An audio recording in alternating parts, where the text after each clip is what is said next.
Itu berada di majelisnya para sahabat-sahabat, Rasulullah bertanya, siapa wanita yang paling bagus? Wanita yang paling bagus. Wanita yang paling bagus tuh kayak apa? Kalau bahasa kita wanita yang paling cantik itu kayak gimana sih? Para sahabat Nabi bingung menjawab. Ada yang ngomong mungkin dalam hatinya berkata, mungkin sholatnya ya, mungkin puasanya, mungkin semuanya pakai mungkin-mungkin. Pada bingung, pada noleh ke sana kemari, tidak bisa menjawab wanita yang paling mulia itu seperti apa. Sayyidina Ali juga tidak bisa menjawab. Semuanya pulang ke rumah masing-masing. Sampai di rumah Sayyidat Fatimah Zahra, seperti kebiasaannya wanita solehah, kalau suaminya datang yang ditanya adalah dapat ilmu apa, bukan dapat duit berapa. Sayyidat Fatimah Zahra bertanya, wahai suamiku, apa yang kau dapat dari ayahanda? Apa yang kau dapat hari ini dari Rasulullah? Lah ini kalimat yang harus dibiasakan oleh para istri tuh. Bang, dapat ilmu apa? Kan begitu.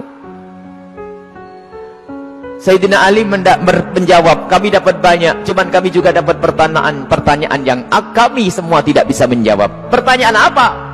Wanita yang paling mulia itu seperti apa? Wanita yang mulia itu seperti apa? Dijawab oleh Siti Fatimah Zahra, aku yang punya jawabannya. Apa? Dibisikkanlah di telinga Sayyidina Ali. Seketika itu wajah Sayyidina Ali berbinar-binar senang, wajahnya berseri-seri, mata berbinar-binar. Aku menemukan jawaban. Pasti aku nanti bakal dibanggakan oleh Rasulullah karena sudah punya jawaban. Di esok harinya ketemu lagi dengan Rasulullah. Siapa yang sudah punya jawaban? Para sahabat Nabi masih bingung. Tiba-tiba Sayyidina Ali berkata, kami punya jawaban ya Rasulullah. Siapa wanita yang paling bagus? Dijawab, wanita paling bagus adalah yang tidak pernah melihat laki-laki dan tidak pernah dilihat laki-laki. Rasulullah paham siapa yang ngasih tahu. Siapa yang ngasih tahu? Sayyidina Ali malu. Yang ngasih tahu tentu orang yang paling dekat denganmu ya Rasulullah. Sayyidat Fatimah Zahra yang membisikkan bahwasanya wanita mulia adalah yang tidak pernah melihat laki-laki dan yang tidak pernah dilihat laki-laki. Maknanya apa? Bukan tidak melihat seperti ini, maknanya apa? Kalau dilihat laki-laki nggak senang. Dan kalau ada laki-laki tidak penasaran, siapa itu? Oh hidungnya, oh bukan itu rendah. Dan wanita mulia adalah di saat dilihat laki-laki itu merasa tidak nyaman, bukan malah goyang pinggulnya yang entahkannya. Ini wanita-wanita rendah, malu kalau dilihat. Kalau merasa ada laki-laki memperhatikan, merasa risih, itu iman di dalam hatinya, itu kemuliaan, itu wanita mulia. Itu maksudnya, bukan lalu menutup, tak boleh dilihat, aku harus kamar saja. Bukan, keluar dengan cara yang wajar, dengan mahram, dengan kelombongan wanita, dan danannya tidak pamer, yang sederhana. Akan tapi lihat, di saat diperhatikan laki-laki merasa risih hatinya. Kalau semua yang ada di tempat ini merasa seperti itu, itulah pecinta Sayyidat Fatimah yang sesungguhnya. Sekarang rusak zaman. Wanita keluar semuanya pengen pamer apa yang ia miliki. Sudah begitu ngaku, aku pengikut Rasulullah, aku sering hadir marhabanan maulid Nabi, ribuan manusia yang datang, aku insya Allah dapat syafaatnya Rasulullah. Tapi nggak nyambung dengan Sayyidat Fatimah Zahra. Jadi kita harus berusaha untuk menjadikan diri para wanita-wanita ini merasa tidak nyaman, tidak senang kalau tubuhnya diperhatikan oleh kaum pria. Ini iman, itu kemuliaan. Jadi tidak nyaman. Dan itu ada sifat-sifat semacam ini. Ada merasa risih. Ada yang Masya Allah kalau sudah diperhatikan merasa, waduh wajahnya mulai putih, kuning, hijau tuh.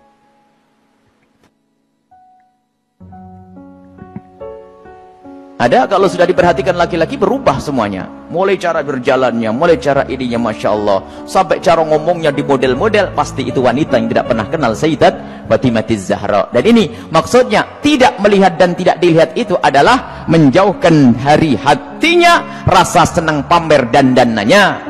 Sampai suara pun dijaga. Suara dijaga Sayyidat Fatimah Zahra, suara dijaga, dan rasa malunya sangat tinggi Sayyidat Fatimah Zahra. Sangat malu, pemalu beliau itu. Pernah suatu ketika berada di teras rumah, bukan di teras, karena rumah jangan dianggap kayak rumah kita. Sebab rumah Rasulullah dengan Sayyidat Fatimah Zahra kalau digambarkan, kalau Masjid Nabawi ini segede ini dulu tuh. Masjid Nabawi kurang lebihnya seperti ini, seperti Masjid Taqwa ini sebelum dikembangkan. Jadi rumah Rasulullah itu, rumah Sayyidat Fatimah ada 5x5 di situ. Seberangnya ada rumahnya Sayyidi Aisyah, di belakangnya ada rumahnya Sayyidah Saudah. Kemudian nanti istri Rasulullah yang lainnya ada di Jajar begitu. Jangan dianggap rumahnya di kampung sana, di kota sini, bukan. Jadi rumahnya hanya kecil-kecil begitu. Sehingga ada fitnah yang pernah disebar bahwasanya Siti Fatimah Zahra pernah ditendang Sayyidina Umar bin Khattab. Ini kan fitnah pada Sayyidina Umar. Memangnya nggak ada yang kedenger yang lainnya? Oh, kecil begini, kalau sampai Siti Fatimah sampai jerit-jerit nangis pasti kedengaran. Ada ya sekelompok orang yang berdusta mengatakan Siti Fatimah Zahra meninggal karena dipukul oleh Sayyidina Umar bin Khattab, perutnya sampai keluar. Ini lucu cerita ini. Dipikir rumahnya itu di kampung sana ya, kampung sini, bukan. Itu loh rumah Siti Fatimah. Kalau ada di sekitar masjid ini, mepet. 5x5, 4x3, rumahnya itu rumah dipikir rumah kayak apa begitu, bukan. Jadi rumah Rasulullah dan semua keluarganya itu kalau dikumpulkan hanya 200 meter. Allah. Dan sangat sederhana. Lah itulah, suatu ketika Sayyidat Fatimah Zahra berada di depan kamar, di depan rumah bersama Asma binti Umais. Asma binti Umais itu adalah bekas istrinya Ja'far At-Tayyar. Di saat itu ada jenazah yang lewat. Dan di saat ada jenazah yang lewat, tiba-tiba Siti Fatimah menangis. Dan menangisnya nggak kira-kira. Sampai Asma ketakutan. Kenapa wahai binta Rasulillah, wahai putri Rasulullah, engkau menangis seperti itu? Ada apa? Kenapa engkau menangis? Baru setelah reda bisa menjawab, aku menangis, aku nanti pasti akan mati. Tentu engkau akan mati. Engkau akan mati. Bukan masalah kematian, tetapi aku tidak ingin nanti seperti itu. Kenapa dia? Lihat, semua orang yang meninggal akan diperlakukan seperti itu, dibungkus dengan kain kafan, lalu diangkat di kepalanya manusia, lekuk-lekuk tubuhnya terlihat. Alangkah malunya aku nanti jika aku mati, lalu diangkat di atas kepala manusia, lalu lekuk-lekuk tubuhku terlihat. Oh, mikir lekuk tubuhnya. Subhanallah.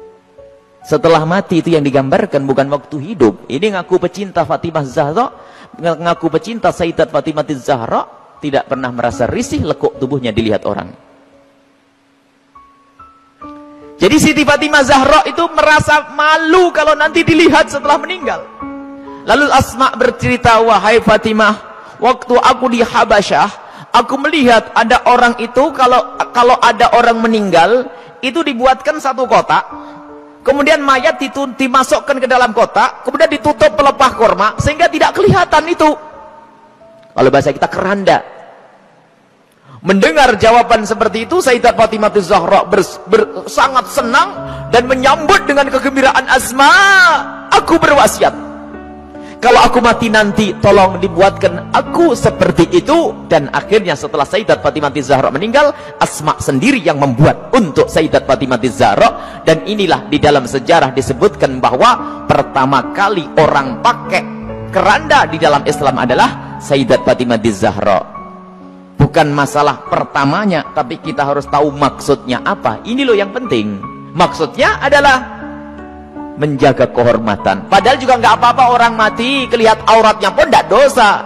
Orang meninggal tidak ditanya lagi oleh Allah, akan tapi rasa malunya Sayyidat Fatimah Zahra sampai menghantarkan beliau untuk berwasiat kalau meninggal nanti agar dibuatkan yang demikian ini. Dan termasuk wasiat yang lainnya apa? Agar dikubur di malam hari.